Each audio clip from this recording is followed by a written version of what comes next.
இன்னைக்கு நம்ம என்ன பார்க்க போறோம்னா சிடிஎஸ்சி எக்ஸாம்ல 2024 கேட்ட ஒரு ஏஎம்ஓ கொஸ்டின் தான் பார்க்க போறோம். In a non-magnetic medium, the peak value of electric field is given as 12 volt per meter.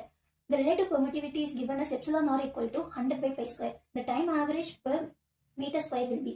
இங்க எலக்ட்ரிக் ஃபீல்ட் கொடுத்துட்டாங்க, எப்சிலான் ஆர் கொடுத்துருக்காங்க, ஆவரேஜ் பவர் என்னன்னு கேட்டிருக்காங்க. ஸோ வந்துட்டு as pointing theorem படி P average equal to 1 by 2 E into H. இங்க electric field கொடுத்துட்டாங்க, H வந்துட்டு இல்ல. ஸோ H கண்டுபிடிக்கணும்னா என்ன பண்றோம்னா first intrinsic impedance eta equal to E by H இப்படி போட்டுக்கணும். ஸோ இங்க ஈட்டா வேல்யூ கொடுக்கல. ஸோ நம்ம என்ன பண்றோம், intrinsic impedance which is equal to mu by epsilon. அப்போ eta equal to square root of mu naught mu r divided by epsilon naught epsilon r.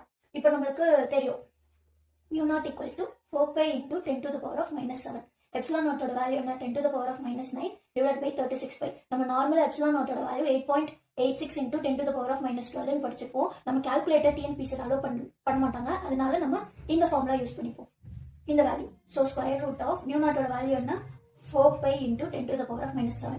Non-magnetic medium தான क्वेश्चनல கொடுத்திருக்காங்க. அப்போ mu r equal to 1 divided by epsilon naught ஓட value என்ன போட்டுருக்கோம் 10 power minus 9 divided by 36 pi into epsilon r ஓட value என்ன 100 by pi square. அப்படி பார்த்தோம்னா இந்த 7 இங்க கேன்சல் ஆயிடும், ரிமைனிங் 2 இருக்குமா -2 இருக்கும், இந்த -2 இந்த 100 கேன்சல் ஆயிடும். ஸோ இப்போ நம்மளுக்கு என்ன இருக்கும் ஸ்கொயர் ரூட் ஆஃப் இங்க 4 பை இருக்கா, 4 பை அப்படியே இருக்கு, இந்த 36 பை பை ஸ்கொயர் மேல போயிடும், இங்க ஒரு பை இங்க பை கியூப் மேல ஏற்கனவே பை இருக்கனால பை பவர் 4 into 36. இதுக்கு நம்ம ஸ்கொயர் ரூட் எடுத்தோம்னா 2 into 6 into பை ஸ்கொயர். அப்போ நம்மளுக்கு என்ன 12 பை ஸ்கொயர். அப்போ ஈட்டா நமக்கு இன்ட்ரின்சிக் இம்பிடன்ஸ் என்ன கிடைச்சிருக்கு 12 பை ஸ்கொயர் அப்படின்னு கிடைச்சிருக்கு. இப்போ வந்துட்டு eta equal to E by ஹச்னு ஃபார்முலா பார்த்தோமா. அப்போ ஹச் ஈக்குவல் டு என்னது இ பை ஈட்டாவா. இப்போ ஹச் நமக்கு கிடைச்சிச்சு. இப்போ பி ஆவரேஜோட ஃபார்முலா என்ன பார்த்தோம் 1 by 2 E into Hன்னு பார்த்தோமா. அப்போ 1 by 2 into E into E by eta. அப்போ 1 by 2 E ஓட வேல்யூ என்ன இருக்கு 12 கொடுத்துருக்காங்களா.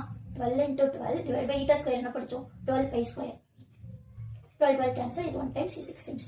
அப்போ P average equal to 6 by pi square watt. So இந்த கொஸ்டினுக்கு கரெக்டான answer 6 by pi square watt. Concept பிடிச்சிருந்துச்சுன்னா பிகே லேர்னிங்கை ஃபாலோ பண்ணிக்கோங்க. Tata bye by.